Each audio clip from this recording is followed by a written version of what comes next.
Welcome to the AIxCC experience at RSA. Perfect. Welcome. Woohoo! Hello. All right.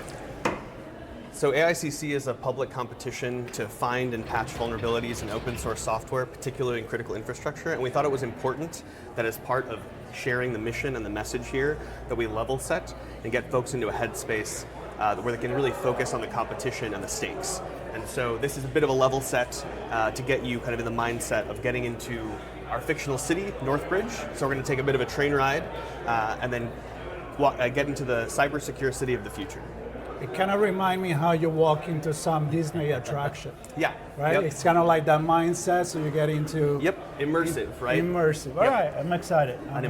Let's go. Let's do it.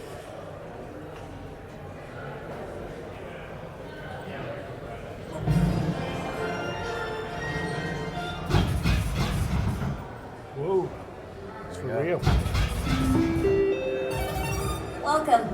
You are currently in transit to Northbridge, an immersive city showcasing the AI Cyber Challenge and embodying the promise and challenges of AI for cybersecurity. My name is Kitty. I'm the virtual host of Northbridge and will do my best to guide you on your visit. While you're here, you can learn about the AI Cyber Challenge, a competition designed to help secure our critical infrastructure. See how teams competed with custom-built cyber reasoning systems to automatically identify and fix critical vulnerabilities hidden inside software code. Discover the high stakes of securing critical infrastructure by analyzing cyber attacks both past and very present. And be part of the cyber cult, people dedicated to achieving the dream of a cybersecurity world. A dream that naturally has a few enemies, which is why I'm here to A cyber-secure world. Not as long as I'm here. Welcome to Northbridge, a city of broken dreams. The train has arrived. We're happy you're here, Cyber Collective. If a cyber attack happens while you're here, we're depending on you to help us understand and stop it. For now, as you exit the train, a guide will be waiting to orient you on your journey. So we've arrived in Northbridge. I'm a little nervous, to be honest with you.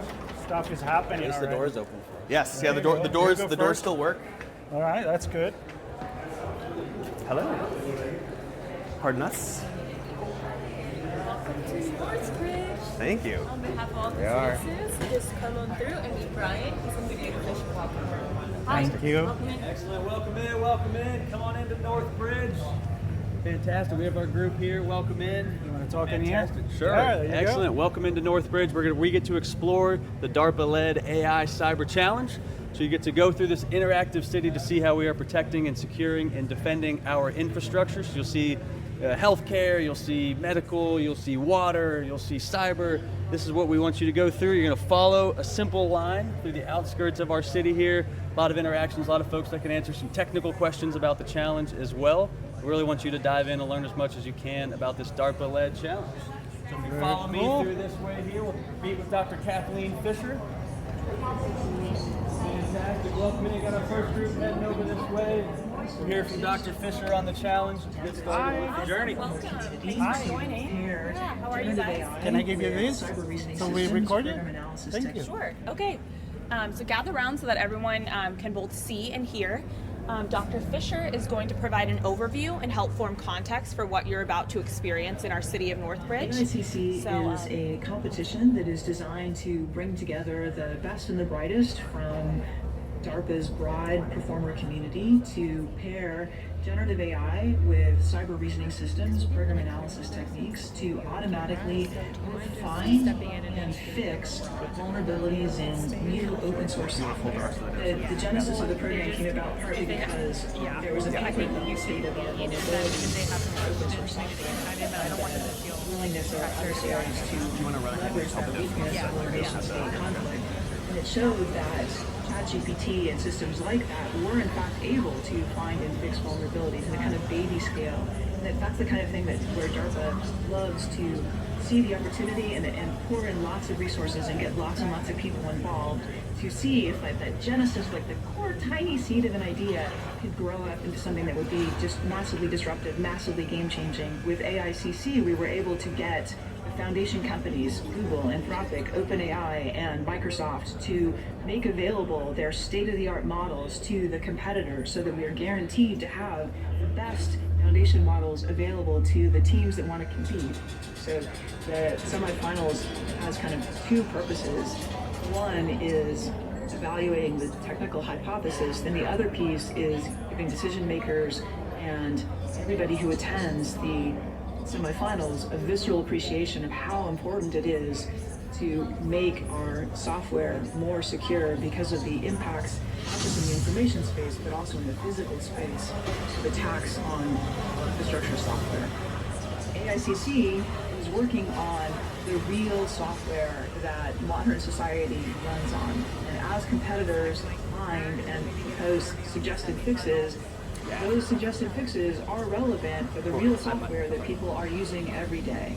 AIxCC is contributing to the advancement of AI and cybersecurity by putting a whole lot of gasoline on the fire of pairing AI and cybersecurity. We just see with the growing incidence of ransomware how vulnerable we are.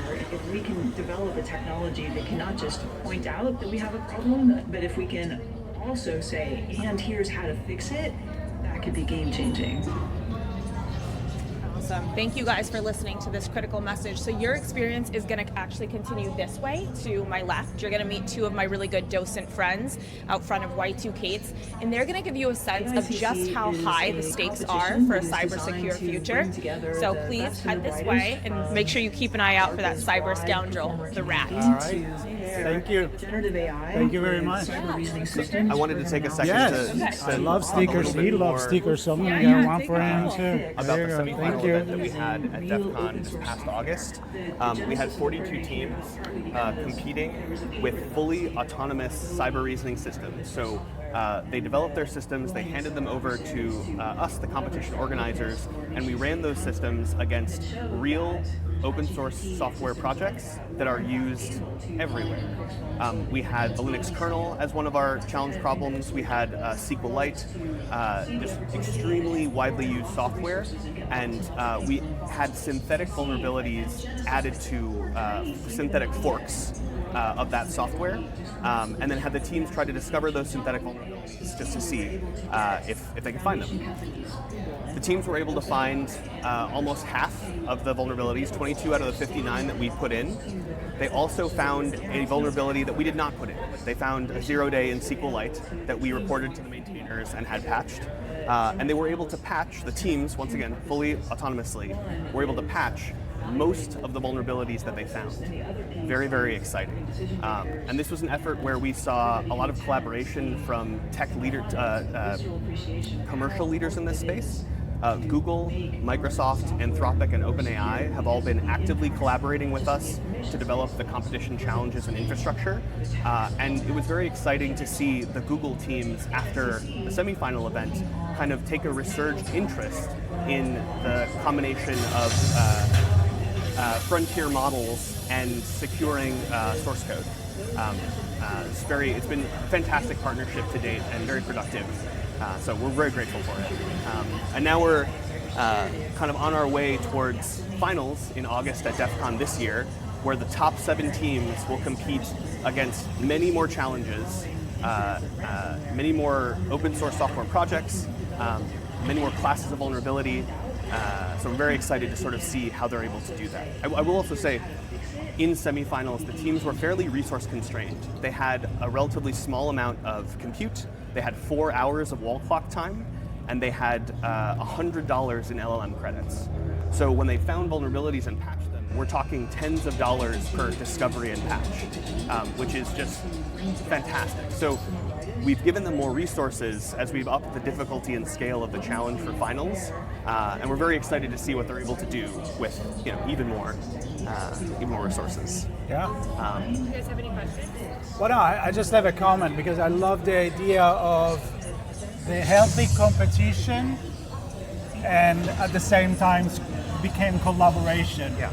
and that's how you actually advance, Yes. right? Absolutely. Another exciting thing about this competition is that after the competition is over, all the teams will be releasing their cyber reasoning systems with a permissive open source license. So after they receive their prize money, the community will benefit from that technology. It'll sort of the rising tide will lift all boats, and we're very excited for kind of that transition into a even more collaborative kind of space. An healthy competition. Yes. I love that. Yeah. Love that.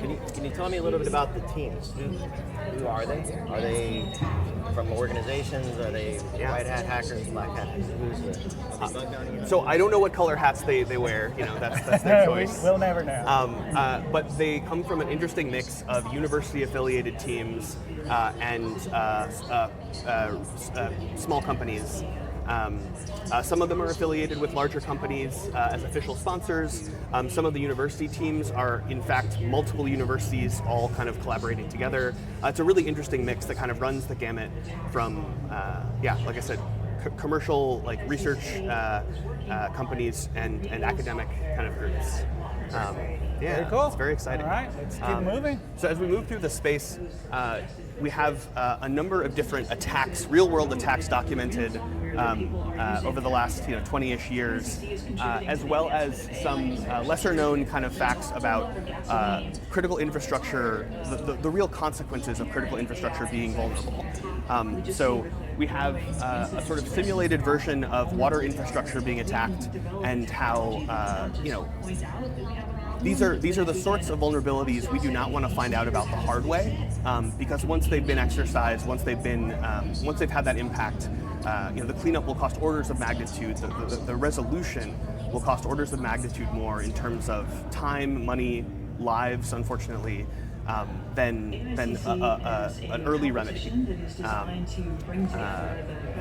And we really wanted to bring that sense of the gravity of the situation. We wanted to make that really apparent to the audience, because it's one thing, I think, to talk about, especially in the security space.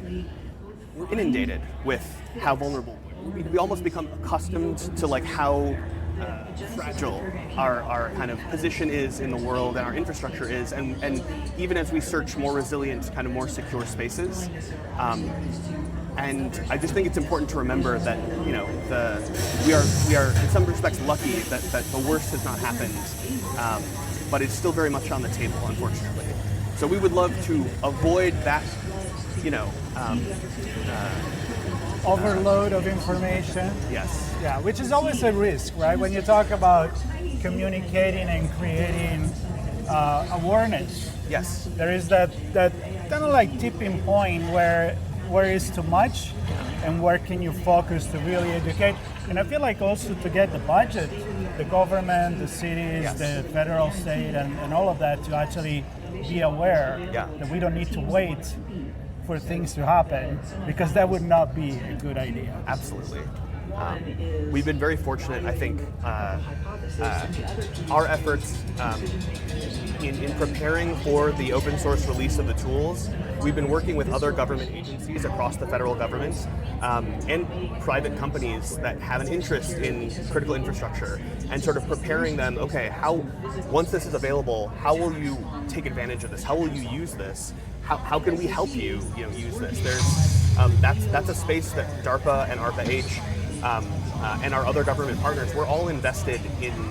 It's very much, a big tent kind of affair, where we know that we have to support both our sister agencies at the federal and state level, as well as private entities that manage or develop some of these critical tools and features. So there are a couple of extremes, right? So there's the fear angle as part of this, and then on the technical side, it can get pretty complicated in terms of what's actually running and what vulnerabilities are there.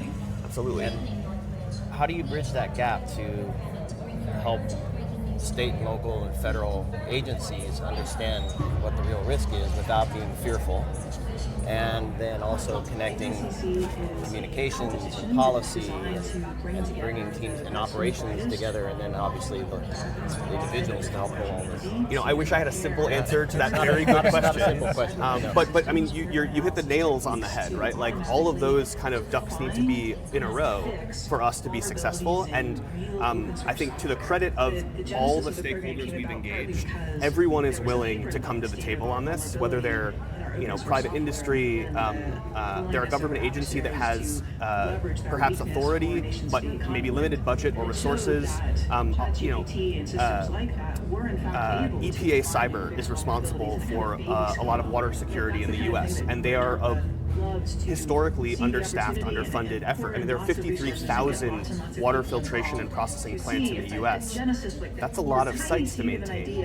And that hardware, that investment in that infrastructure is typically made on multi-decade timelines. So you can imagine, right, a world where that becomes network connected, where we're trying to leverage any flavor of automation, everything kind of that complexity starts stacking up really quickly, and then understanding that, making sure that operation continues seamlessly, that's very hard.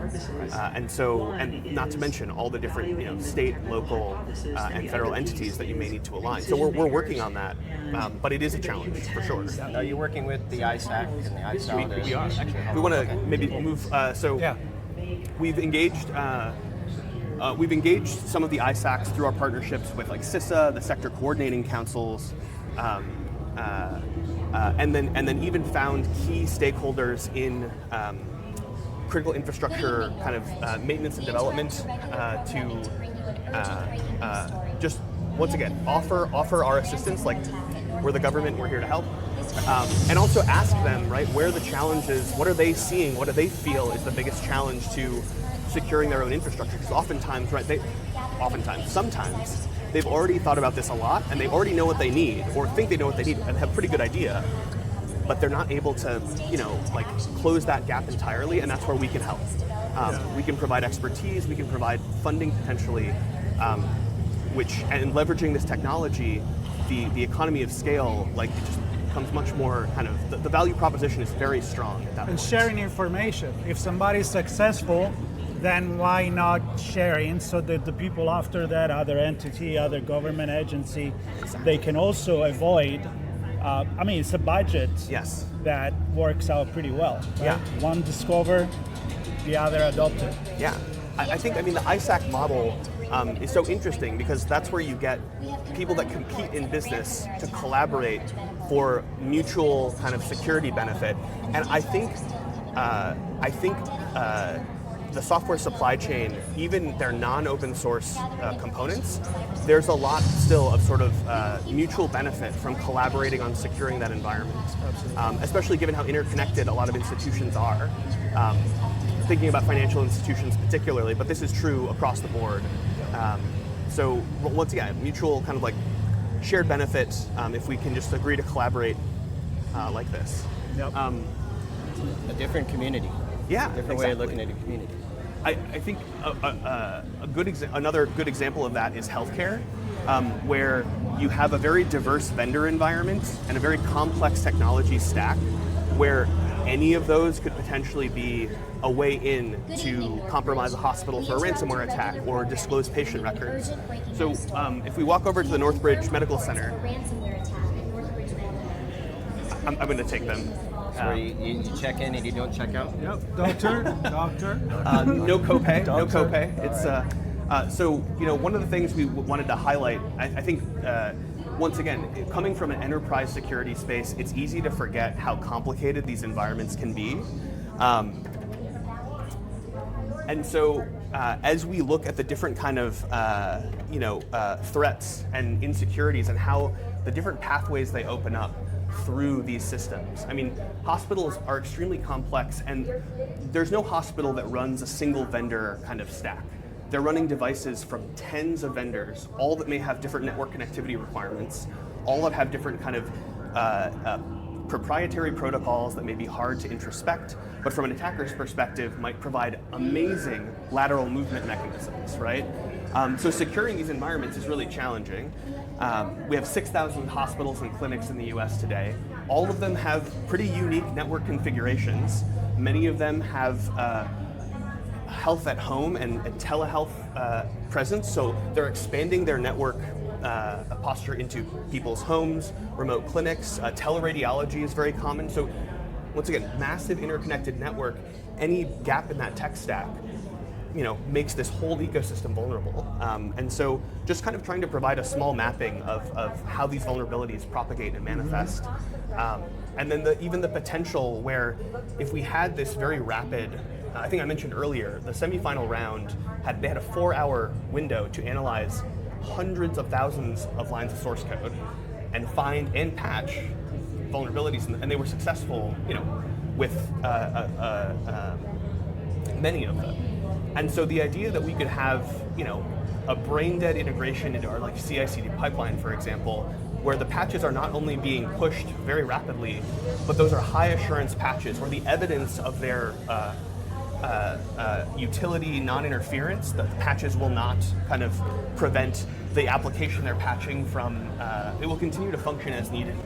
And then also, how do we start to ensure that the entire network, the entire environment will not be negatively impacted by the changes to that one device? I mean, that's a problem that AIxCC is touching on, but there's other work at DARPA and ARPA-H that continues to look at this. How do we know that the changes we make, whether it's a patch or a configuration change, how do we know that the system will both remain performant and improve its security and safety? Yeah. I realize it's a hard problem that I think everyone in this at RSA is cognizant of. Yeah. But I think it's good to concretize it, right, in these use cases that aren't necessarily known. Well, I think this is a great representation for people that don't really have a big picture, because it's almost like a digital grid with an electric switch. How do you bypass a problem, and how do you make it resilient? Yes. Yeah. That's a big thinking. It's like 360. It's hard. It's hard. It's really hard. And today I think I would love to get to a world where doctors never have to take cybersecurity training, right? Oh yeah. That doesn't, don't we all? Right? I don't want clinical staff to have to think about cybersecurity, right? Well, that's the goal of cybersecurity. Will be that you don't see it. Yep. And it doesn't affect your everyday small mom and pop business, as well as, of course, big organization and organization that save lives. So exactly. I think people that will come here will definitely have a very good picture and vision of what it really is. Still complex, but better understand. Yes. We can't forget that the healthcare system itself is also complex. Yes. Yeah, Yes. well, of course. So every little part of that whole workflow and patient engagement and healthcare providers and payers, the whole thing is complex with a bunch of systems, tons of data. This paints a picture of an overlay of threats and vulnerabilities, which we also have. And Sean, it really makes you think when you start seeing around hack alert everywhere. Right? Yeah. I mean, thinking about Change Healthcare, right? Right. Like that was I don't think enough people were clocking how disruptive that would be until we had experienced it. Yeah. And those sorts of catastrophic sort of either supply chain kind of like choke points or dependencies are really hard.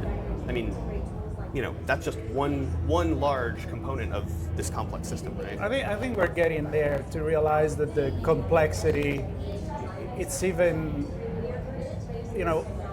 beyond what we could have imagined with fantasy and fiction. Yeah. Like reality has become the future. The present is the future nowadays. Yeah. And I love the idea of creating this simulation and having this experience that I think is really going to open up minds. Yeah, and so our last major area here is talking in more detail about semifinals, and actually it's running the competition. This is showing the teams how they're interacting. They're fully automated, no human in the loop here. Their cyber reasoning systems, how they're querying the LLMs. And you can sort of see kind of the patterns from some of them. At this point, we're in round 4, so looking at SQLite. that grid up there represents the synthetic vulnerabilities that we inserted into these synthetic forks of these projects, and sort of the combined performance of all the teams is represented there. But once again, this was just a few hours and $100 of LLM credits for each team, and they were able to do pretty remarkable things. Incredible. It's incredible. Yeah. Very good. Yeah. All right. I think for me, I don't know if there's a chance to talk with some of the team members at some point, or maybe we look to the future between now and DEF CON and maybe get an update from you on what the finals look like. Absolutely. Our teams are hard, like nose to the grindstone, working on developing their systems for finals. But we do actually, I think 2 of them are here at RSA exhibiting in one way, in some way or another. And we will have the teams at DEF CON. We want to give them an opportunity after we talk about, the results are released, for them to talk very candidly about their experience and how their CRS has performed. The how is such an interesting question. We have actually visualization experts just dedicated to trying to help us explain how the cyber reasoning systems, these collections of program analysis tools, are leveraging the LLMs, and those workflows are, once again, fascinating but very hard to untangle. So the how is going to be really interesting to continue to explore, I think, too. And it's definitely a work in progress. Yes. Never going to end. Never gonna Once end. you finish this, you can start another one, right? Because it's an evolving risk. And I think, so releasing the tools open source and our infrastructure open source, that's the other component of this. So we're going to release the data and the infrastructure such that someone could rerun the competition on their own if they wanted to, or start testing other tools or models in that same competition environment. So we're really trying to make this investment, the value to the public at large, as high as possible. And I think, because that's sort of like fully automated, minimally biased or unbiased data sets, like I feel like getting those out of these tools is also just super valuable. Yeah. And for me, inside the mind of the teams and the individuals, if how they think about this relative to how bad actors think about it, and if they had unlimited resources, how might they change their tactics and their techniques to approach this? Yeah, we've upped so their budgets are increased to thousands of dollars per project for our final round. So we're hoping to get a glimpse of that. But yes, I think that's an interesting question to keep asking, for sure. Yeah. Well, thank you for the tour. Yeah. Really, really appreciate it. I think it's amazing what you're doing. Thank you. And we'll do our part to share it with everybody as well, and get an update from you when the time comes. I mean, come out to DEF CON. We'd love to have you there. We'll be there. Awesome. We'll be there. Sure. Yeah. Right on. Thank you. Thank you.